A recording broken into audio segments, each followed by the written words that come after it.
Hi, welcome back to Wallflowers. So today I've decided to do some recanning. So basically I've got a large can of tuna and it's in brine, which is salted water and not in the oil, so it's best for this job. Um, I've got everything out that I need for the workstation ready. A couple of lovely jars that are old mussel jars. And they'd be perfect for fish. So I just thought they were quite convenient. I've got a number of jars, just little condiment jars. And as we know, the cans of tuna that we normally buy are just normally small cans, and that's enough for a portion of tuna. So I thought these smaller condiment jars would be perfect for tuna meals. Also, I've got meat paste jars. Um, Now, my son still likes meat paste for sandwiches for work, our younger son. So I've kept some of the jars and took the lid off that one. They're still perfect. The rubber seal's still intact. Everything's great. And I'm going to do small portions of the tuna and put them in food parcels and send them back up. So he's got tuna that'll sit quite well on the shelf ready till he's ready to use it. So I'm going to open this can. If I struggle, I'll get Mr. Wallflowers to open it for me, but let's see.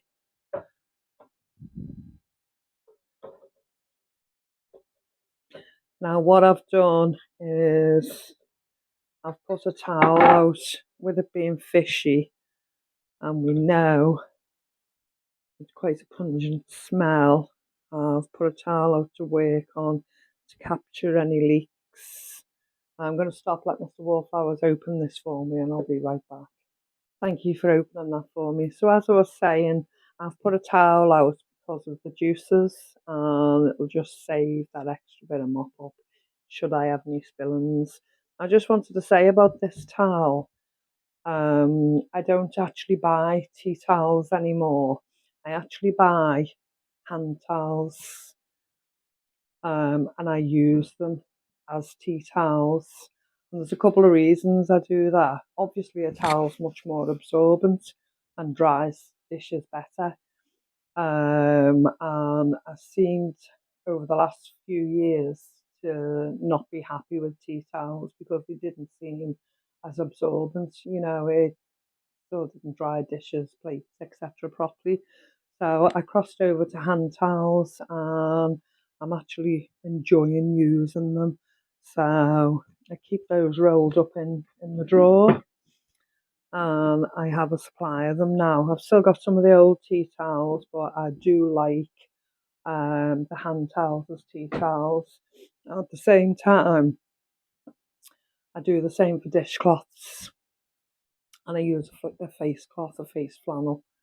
And again, it's more hardware, it lasts twice as long, and it holds the water and it squeezes out better, and it's a towel for the purpose of the towel. I did used to like the minky cloths. I did used to like, and I still use minky cloths for different types of cleaning, etc.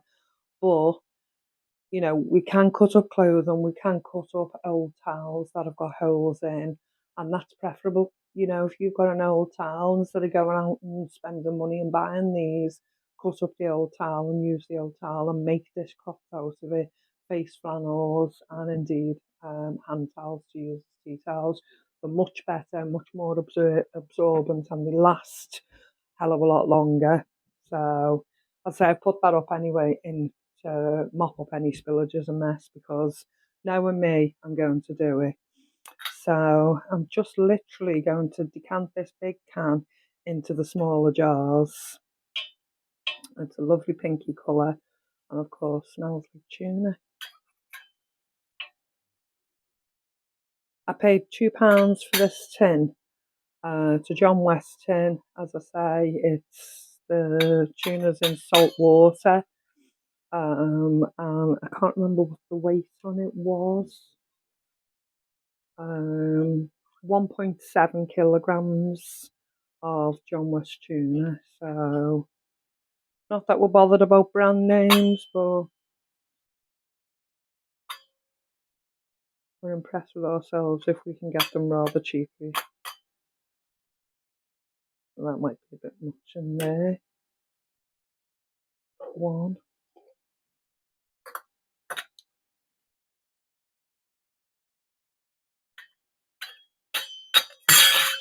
So there's a couple of reasons why I'm putting this into the jars now, because yes, that tin has sat nice and comfortably on the pantry shelf, but it's not portion sized.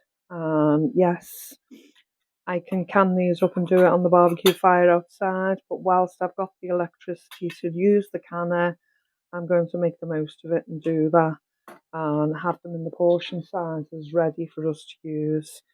Now, I can't use that obviously for this because it's much smaller, but I might be better with a teaspoon.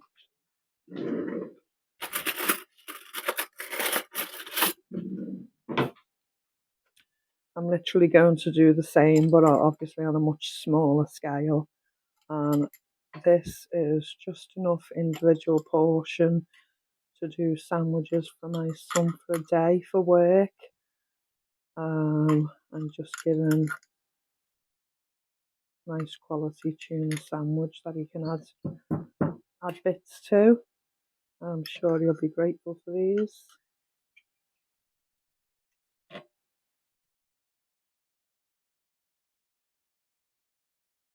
He obviously won't have tuna every day. He'll say he does enjoy his meat spreads and his ham and different things, but it's just another option for him to have.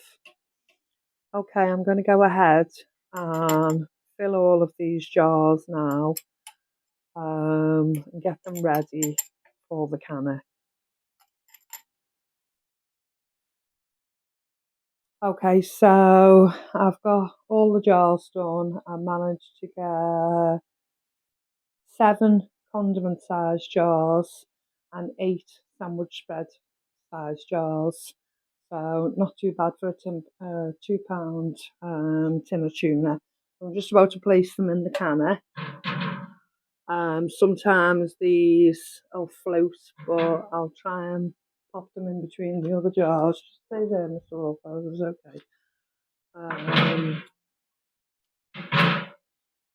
Just show inside the canner. As I say, I can fit about 45 normal size jars in this canning machine.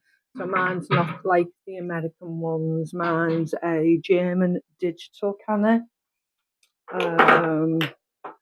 So I can do a whole bottom layer and then I can place another rack in, like the white rack at the bottom, and I can pop another layer and I can go up to 3 layers high with mine. And as I say, the most I've done at one time was 45 jars worth. So that doesn't look an awful lot in there, but it's a really big canner. So because they're already processed, the tuna's already processed, I'm literally just going to put them on. Would you say 60 for 20? 20 for 60? For 20 minutes? Yeah. On 60 degrees. So I'm going to, I don't know if you can see that. So that's showing 80 Celsius for 30 minutes. So I'm just going to drop that down to 20 and drop the 70. Just to make sure they're sealed. I say I don't think we really need to go over the 20-minute mark. It'll take 10 minutes for the canner to heat up.